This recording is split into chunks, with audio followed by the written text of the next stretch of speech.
Blessings, beloveds. Welcome back. Let's talk about the full moon in Leo, which is coming up in a few days' time. Just a couple of things that I'd like to mention before I go into the reading of the full moon in Leo. Yesterday, I did a short video of relocation astrology, and I used Novak as an example. And so I've just made a correction underneath the video relative to the asteroid called Melbourne. It is actually conjunct his Mercury and Chiron conjunction in his chart, which if you look at that video and you see the two links below, I've posted two videos that I did a year ago, which is when all the story manifested relative to Novak being deported out of Australia. And so those two videos actually describe what was going on then with his chart, so on and so forth. And it outlines that the asteroid Melbourne is indeed conjunct Mercury and Chiron, which I had a feeling yesterday when I said it was conjunct his sun, something, my intuition just said, no, double check that. But I was in a real hurry. And so I checked it later. So I've just put a note underneath it. It doesn't actually create a problem with the material that I presented, because I was really talking about his relocated chart and the sun, his sun being on the ascendant on the relocated chart to Melbourne. And what else was it? Also, yes, the asteroid Melbourne would actually be conjunct his Mercury Chiron conjunction in the relocated chart in the first house, which actually makes a lot of sense anyway. So I just wanted to highlight that, and also just to give another example of the power of Venus star points, which you guys know I'm a really big devotee to the goddess Venus and the deep wisdom and teachings of the Venus star point, which of course Ariel Gutman has been such a huge contributor to the understanding of those stars. So we always must acknowledge her greatness in her work, irrespective. I do my own sort of research and work, and that involves looking at the current Venus pentagram, my own Venus star points, other people's star points, and just seeing, what gets activated, like when there's a particular event and so forth. And so I just want to show you guys this. This is Novak's chart. This is actually the rectified time, by the way. So his time given was, I think, 11:25, but this is a rectified time, okay? And so from my rectification process with my mentor, this is the time we have arrived at. So you can work with this time, or you can take his original time. It's entirely up to you. What I want to say, though, is that just very quickly, and because I want to talk about the full moon, if you look at his moon, which is in Aries at 5 degrees of Aries, just over there in the third house, last year when that whole story unfolded, that is, he came to Australia and was deported, and it was allegedly stated by the media and so forth that it had something to do with information that wasn't accurately documented pertaining to visas, and not actually visas. It was more about vaccinations and testing and stuff like that, right? Anyway, it resulted in him being deported. That's the fundamental point, regardless of the little things that appeared on the surface. So what I want to say is that at that time, the Venus star point was in Aries. That is back in 2022, and it was actually conjunct his moon.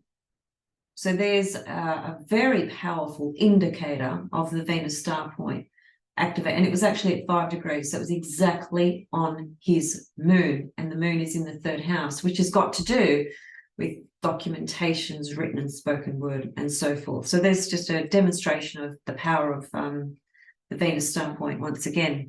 So just a very quick mention of that in order to, you know, just to encourage you guys to continue exploring these Venus star points. The more you explore them, it's like anything in astrology. The more you work with something, the more you explore it, the deeper your understanding becomes, and the more you see the evidence for how things actually unfold and manifest, and the observation correlation factor, which is absolutely fundamental in your work of astrology, whether you study it as a hobby or whether you work as a professional. It doesn't matter. It's that's just a definition of someone's title, let's say, but that's got nothing to do with understanding astrology. You know, understanding astrology is unto itself a very specific place to be in, right, when you are working with this ancient wisdom. So here is the chart of the full moon. As you can see, it's at 16 degrees of Leo. And miraculously, this morning, there's the full moon opposite the sun, which is always the case. Sun and moon opposite, that shows us a full moon. Always locate where the full moon is in your chart. And I'll go back to my miraculous comment in a minute. And also, we need to consider, where did this cycle begin, which was the new moon, okay? And the new moon was in the early degrees of Aquarius, okay? So 2 weeks later, we have a full moon, and where is the moon? It's in Leo because it's opposite the sun. Makes sense logically, right? You know, think back 2 weeks ago, sun and moon were together, new moon 2 weeks later. That's how long it takes the moon to oppose the sun in its cycle, right? It takes about 2 weeks. So there it is there 2 weeks later, opposite the sun. It has to be in the opposite sign, which is Leo, hence the full moon in Leo. Just basic 101 astrology, right? But, you know, I just like to mention simple little things like that, because some people watching could just be very new at astrology and some people are very advanced, and I appreciate both positions.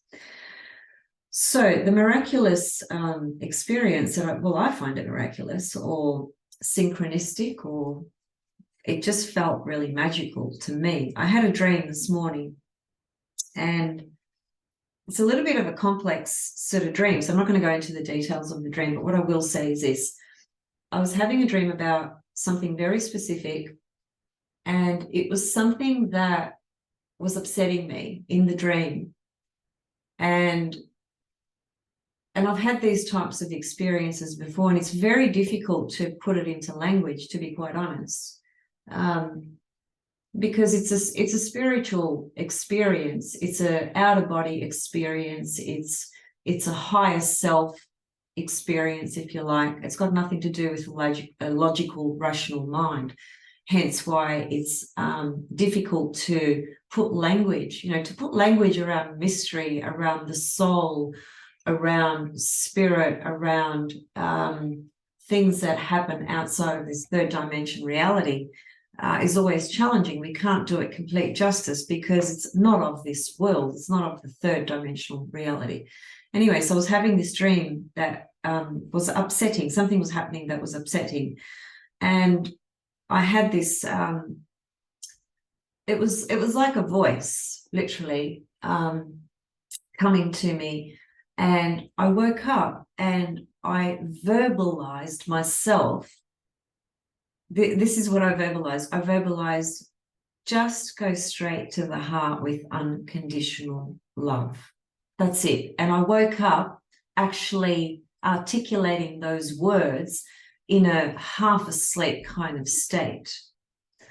And it made an impact on me in that moment because it felt so significant. And I wasn't exactly sure why, but I just felt it, right? And sometimes we can feel things that happen, or that we sense, or that we realize, or that we connect with, right, in different ways. And sometimes it's not always very obvious what it actually means in the everyday kind of existence, if you like.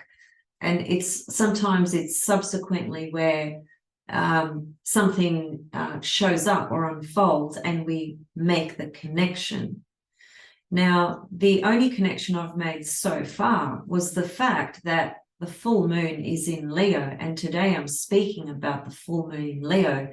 And what does Leo correspond to? It corresponds to the heart center, the most powerful organ in the body, the most powerful electromagnetic field exists around the heart center.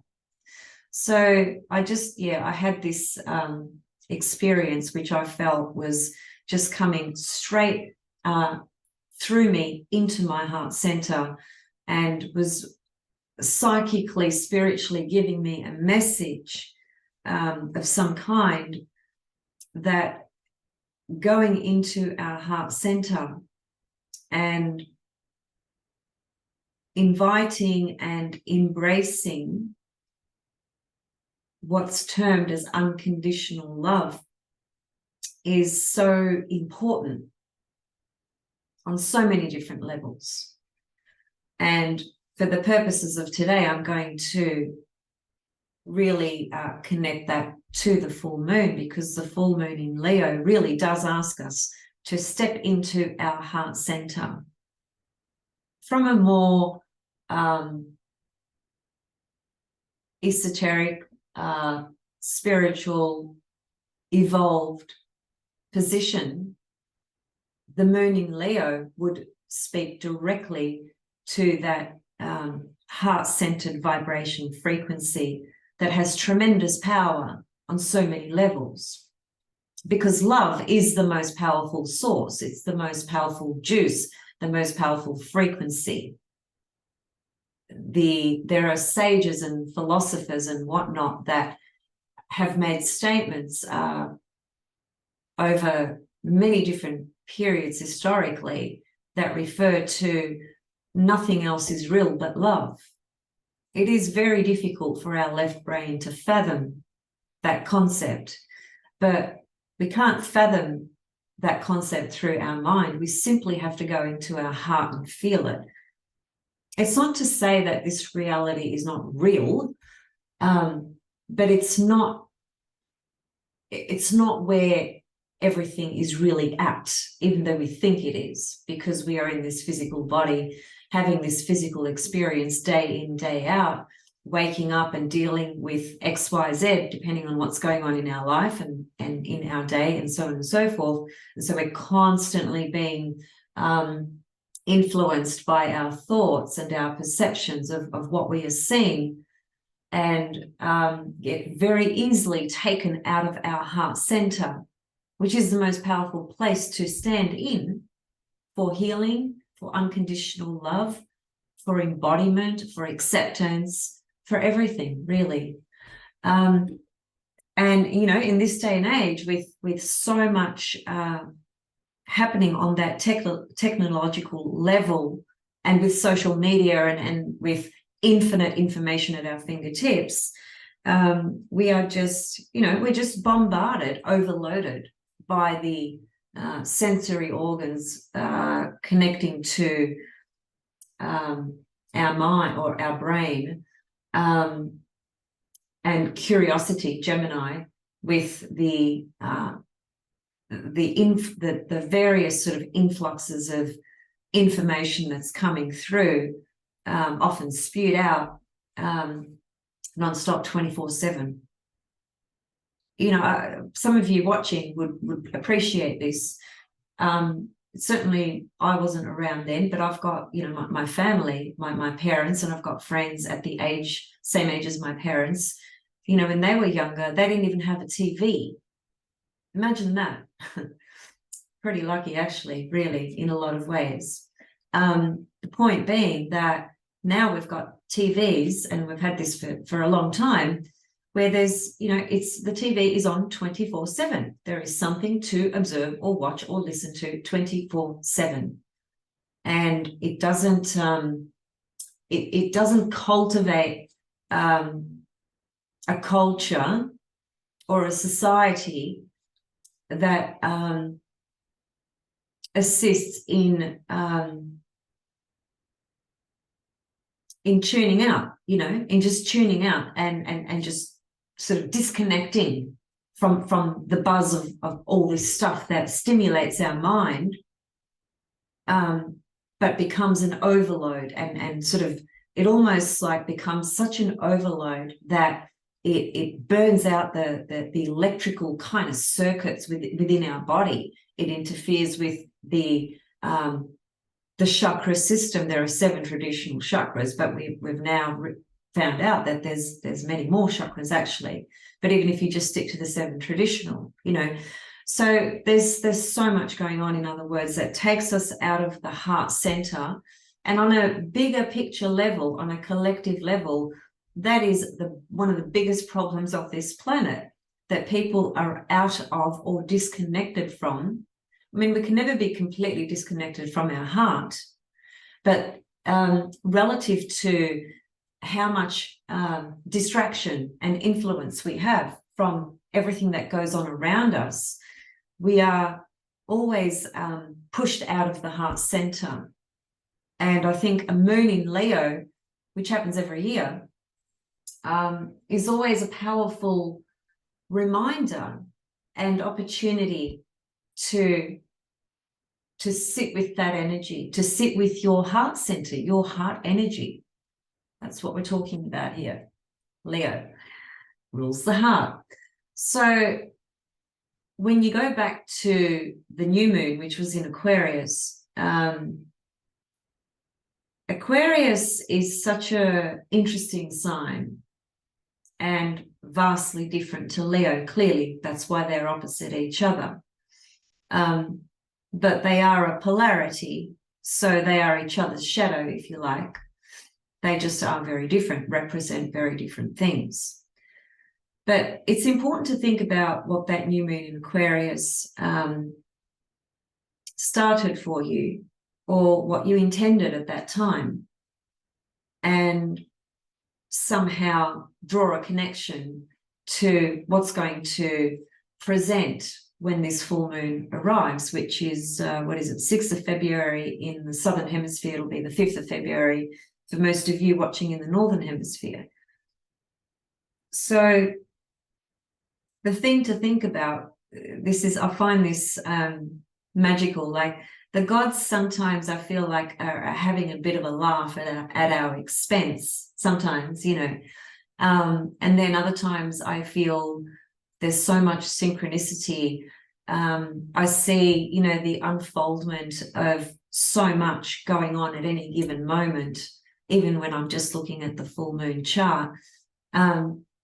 So the new moon in Aquarius is ruled by Uranus. It is also ruled by Saturn, of course. Saturn is the traditional ruler.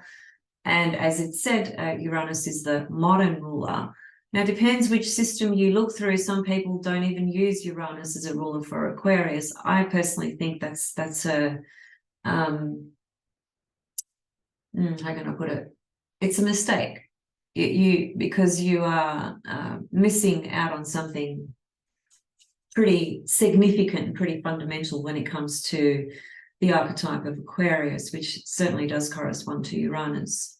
In any case, we had a new moon in Aquarius, and the ruler to it now, 2 weeks later, what we have is the full moon squaring Uranus. So we had a very Aquarian, Uranian, if you like, type of feel to the energy of this new cycle of the new moon, and its ruler is now right in the middle of the full moon. It's you just got to connect the dots, really. We're talking about Aquarius, Uranian archetypal portals and energies and conditions and circumstances. So one thing I want to say about Aquarius, which I love this particular line. The Aquarius archetype, there's a million things we could say about it, but if you were to encapsulate it in a sentence or two, you might say that Aquarius, being an air sign, being the last air sign out of the trinity of air, is the freedom to live in the world of ideas and concepts. The freedom to live in the world of ideas and concepts. And then the second part to that would be to be able to share and connect those ideas with a group, a community, or indeed the whole human family. That's kind of one of the fundamental expressions of the archetype of Aquarius. So we have a cycle that began in Aquarius, which speaks to those sorts of things. You know, for us personally, we'd have to look at where was that Aquarius new moon in our chart, which house is it in, that adds another dimension, so on and so forth. Is it aspecting planets in your chart? That adds another dimension. But just the new moon in Aquarius alone started off this cycle connecting to our ability to be free in our own mind and express and share those ideas, which often can be quite futuristic, unusual, what's the word? Genius type, you know, really sort of out there concepts, ideas, perceptions, and so forth, futuristic things. Aquarius is a very futuristic sign. And then if you bring it back from that, it's speaking to, you know, a new cycle, new moon beginning in how can we plant these seeds of these ideas that come from a place of truth and freedom, and share that with our community, our society, and integrate and embody that with others around us. Now, 2 weeks later, when we come to the full moon, it's still about that to some extent, because that's where the cycle began. This Leo full moon began at the Aquarius new moon, so you can't separate them. It's part of the same cycle. So now, 2 weeks later, we stand with the full moon, which lights up our heart center. So it's a little bit like what sort of ideas did we wish to sort of communicate, express, and share? What sort of truth and what sort of sense of freedom did we feel within ourselves to cultivate something about that kind of process or journey? And now here we are 2 weeks later, standing in our heart center with it. So it started in the, you could say, like the cerebral component of our being, right? And speaking to a larger context, community, society, groups, friendships, and things like that. And now 2 weeks later, it pulls us back into our heart center to check in, you know, check in on the authenticity, which is another word for Uranus and for Aquarius as well, but mainly for Uranus. And Uranus is squaring this full moon. So the square is a challenging aspect. It always is. It brings in conflict or friction or tension. It's a dynamic energy. It gets your attention. And it's often a catalyst for a specific change or choice or course of action that we need to take. And the square makes it so uncomfortable for us that we do something, we act on it. It's like, you know, a situation happens in your life and it's not very pleasant and you don't really want to deal with it, and you just kind of put it to the side, right?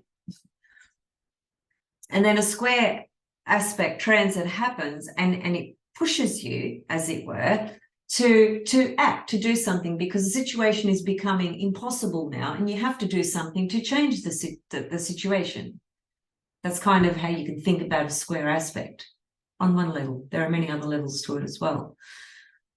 So Uranus here is giving us it's like testing how authentic are we being with our ideas and our truth and our ability to be free within ourselves, and how is it relating to our heart center, which would have to also connect to truth. So this is all about standing in our heart of hearts, if you like, in the center of our truth, center, Leo, sun, center.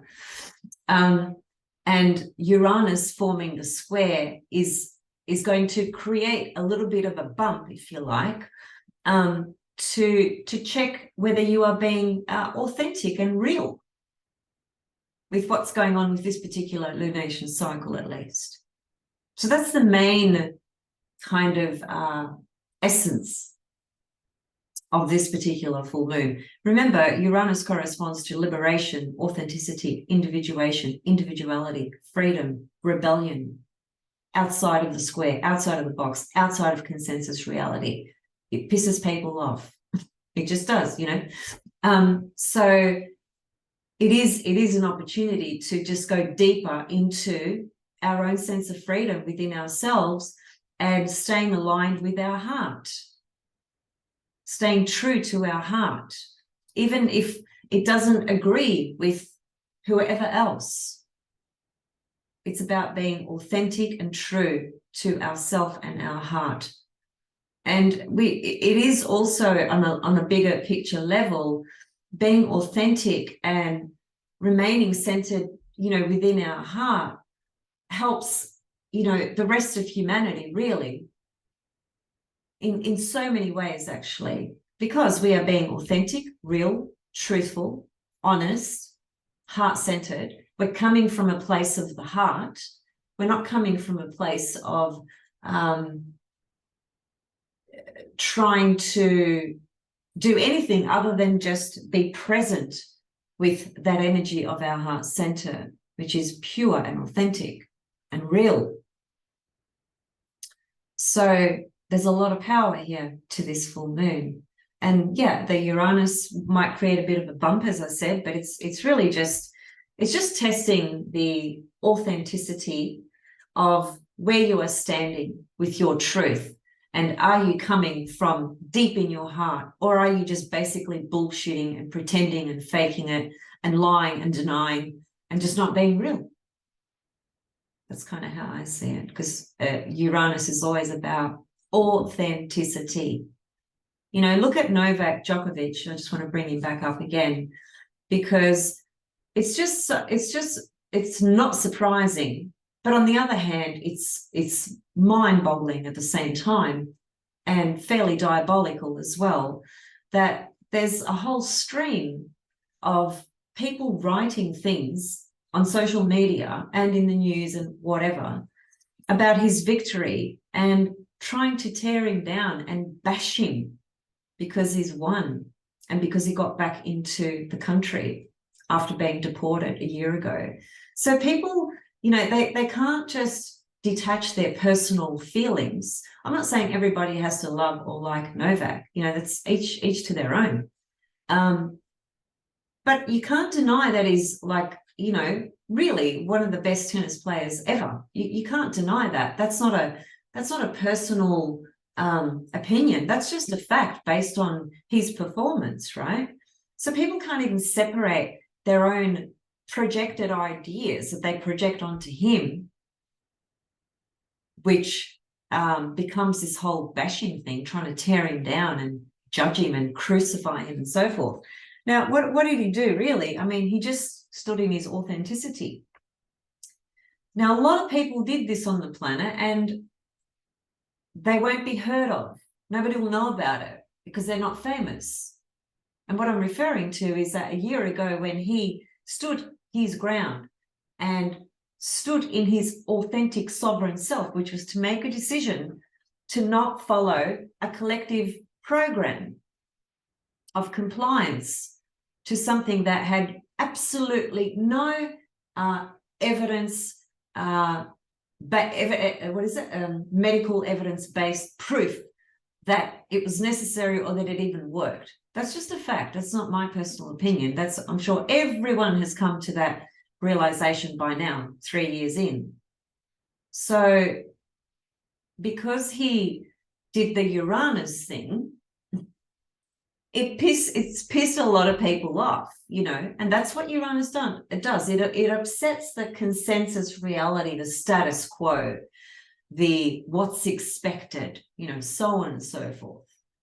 And I am a fan of him, so I'm always going to support him, but I'm also very objective, and I'm able to see who he is and what he stood for and the choices that he's made and what sort of a tennis player he is, for that matter.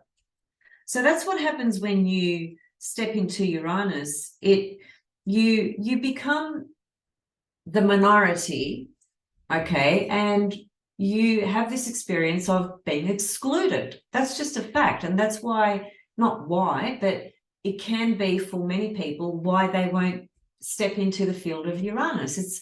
It's too scary for people to not feel like they belong to this society in the systems that are in play, right? So doing the Uranus thing from your heart, Leo, being really coming from here takes a lot of freaking courage. Leo is a sign of courage, so is Aries.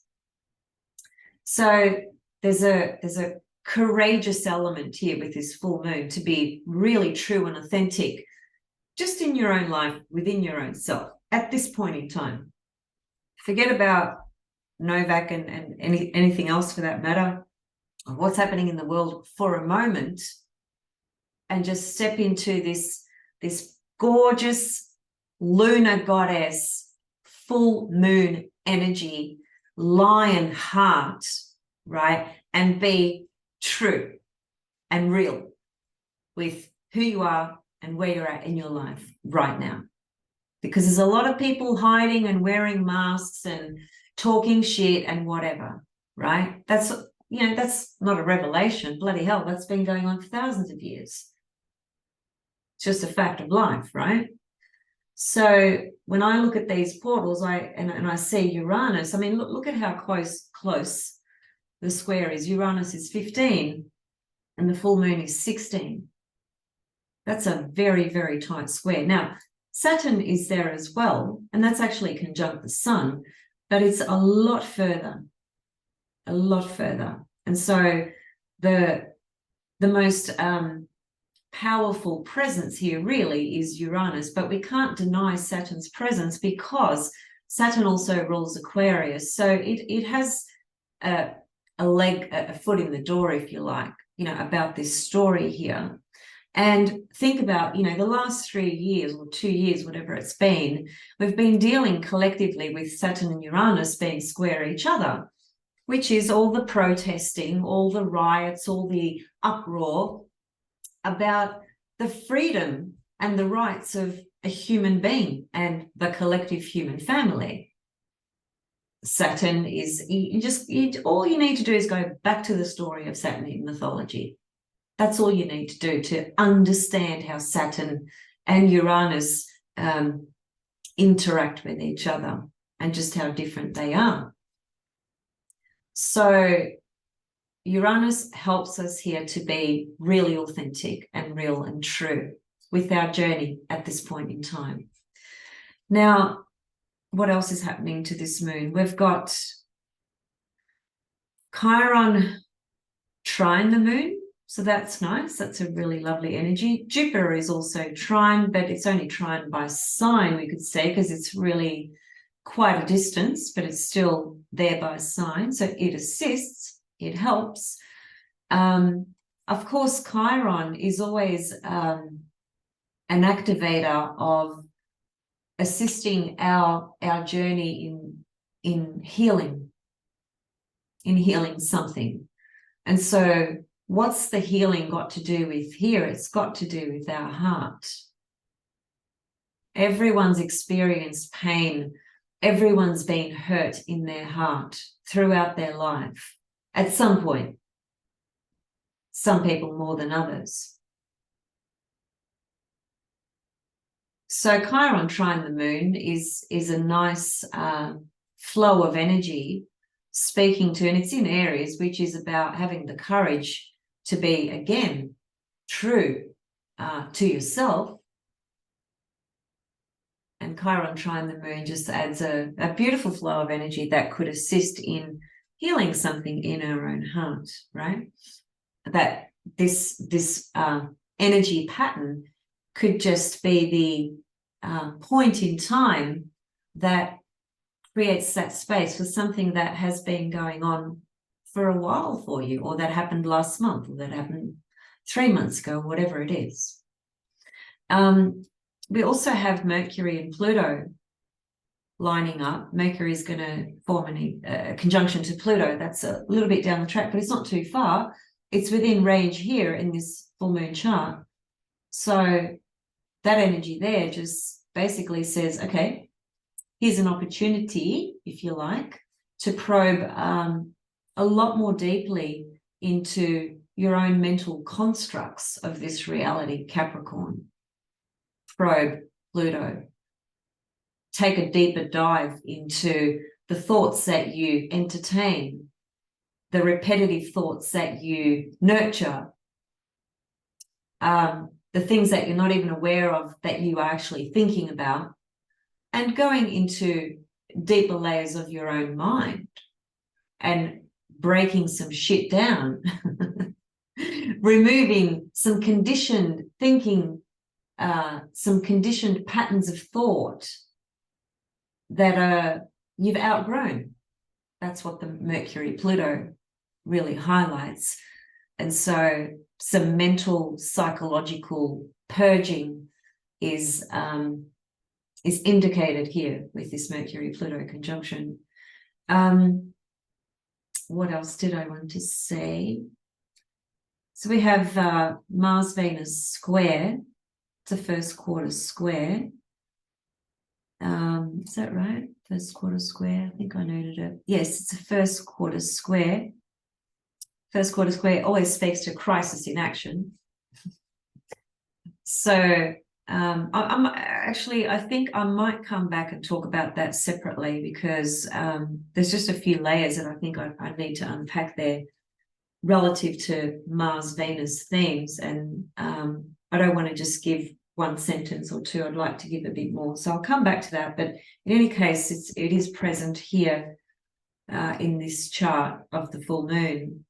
So it has, it's offering something here for us as well. I'll see if I can come back tomorrow. I'm not sure, but I'll try. What else have we got?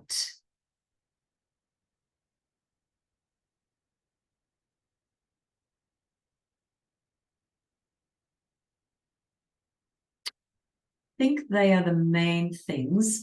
Let me just clear those lines for a moment and say this as well. The nodal axis is also squaring these nodes as well. It's pretty wide, but the tail, we could say the tail end of it still has a foot in the door, especially because Uranus is still conjunct the North Node. So in effect, then, what we're looking at, to some extent at least, we're looking at a grand cross of the fixed signs. And grand crosses are really complex and really fascinating, especially if you've got one in your natal chart, but even as they come up as a transit, and the different modalities will describe the nature of the cross. And what I mean by that is, in this case, we've got a grand cross in the fixed signs. And grand cross on the fixed, 4 fixed signs can be pretty challenging, actually, because the nature of fixed is to not want to change. Doesn't want to make the necessary changes that it needs to. It will eventually. It finds a way, as it were, but it's not its natural mode of operation. Its natural mode of operation is to stay with what it has or where it is, even though it may recognize or think about wanting to make, certain changes or adjustments or cut your losses or end this or whatever. This energy really struggles with those changes, it can take a long time to make those decisions. And you're talking about a fixed cross, and that's what we have here. So that could be also an underlying theme, if you like, about the matter of being honest and standing in your heart center and being real and being authentic and breaking away from any outmoded old systems, structures, life conditions, things you have set up in your life, whatever, right? That simply cannot allow you to grow. You become stagnant and stale. Uranus here says, here's the chance to break out of something, to break away from something that you need to, that you're ready for perhaps. But the underlying cross of the fixed energy is going to be the part that you will have to find the strength, courage, moon in Leo, to step out of the wanting to hold on to what is and step into Uranus, which takes you into the future, liberation. There's a sense of when you really have, when you make a decision that is described by Uranus, it's literally like removing layers off your shoulders. It's an ultimate sense of liberation and freedom. It can come in small dosages and it can come in larger dosages, just depends on who you are, what's going on, what the decision is, where you're at in your life and so forth, right? But it is always going to speak to some sense of freedom and liberation and being true. But the matter that seems to scare people is that when you open the door to Uranus, there's no certainty of what's there. And that triggers a sense of insecurity. Security is Saturn. So people will stay in alignment with Saturn, which is 85% of the population of people on the planet, because there's this, what I like to call, false sense of security. It is false because nothing is permanent. There's more to it than that, but that's just a simple way of explaining it. So when it comes to Uranus, it's like, let's go down that way and check out what's happening in that direction. I don't know exactly what's there. I don't even know if it's going to work out, but I have to take that risk, and I have to open myself up to new possibilities, new pathways, because something inside me is calling me to that. And it feels, moon in Leo, it feels so important and so real to me. I feel like I need to be true to my heart, even though I don't have the mental jargon to support the idea or what my heart is telling me.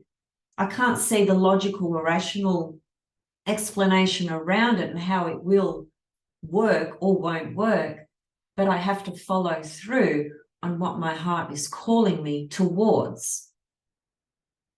That's what a moon in Leo opposite the sun in Aquarius square Uranus, in my opinion, clearly suggests or points us towards. So I'm going to leave it there for today and try and come back for Venus square Mars. Yeah. Venus is going to move away from that though pretty quickly, because Venus moves a lot quicker than Mars. Not a lot quicker, but quicker. And Venus is already past the square to Mars because she's 12, Mars is 11. So clearly Venus has already gone over the 11th degree. And Mars is actually still moving very, very slow because, you know, he was retrograde for quite some time. came out of retrograde cycle not so long ago, and that's typically what happens when a planet has been retrograde and changes direction, goes into stationary direct mode. It typically takes a while for the wheels to really start moving, for the momentum to get going. So Mars is moving very slow, and Venus is moving a lot faster than Mars, especially because Mars was retrograde. So what am I saying by that? I'm saying that by the time I come back, Venus would have already passed that energy, I think. So I might not come back for it. Anyway, I'm just thinking out loud here. I'll think about it. All right, I'll see you guys soon. Is there any other thing that I wanted to say? Yeah, Sabian Symbol book. Instead of coming back and doing a separate video, those of you not interested in this, you can tune out now, but there'll be many of you that are interested. I wrote a post, a brief post about this yesterday on Facebook, and there was a lot of interest in it and a lot of questions. And, you know, look, I could do a whole video on this because there is so much to say. Yeah, okay. I'm going to do a video on this book. I think it's worth it because a lot of people have it, don't know how to use it, or know how to use it based on the formula, but struggling to make the connections. There's reasons why, and I'd like to give some explanations for that based on my experience. So it's probably better to do a video on it. All right. See you guys soon. Much love and many star blessings and happy full moon. And yeah, if you can, just embrace that unconditional love in your own heart, from yourself, for yourself, from yourself, for others, and have the courage to be real about who you are and what you are doing. See you soon.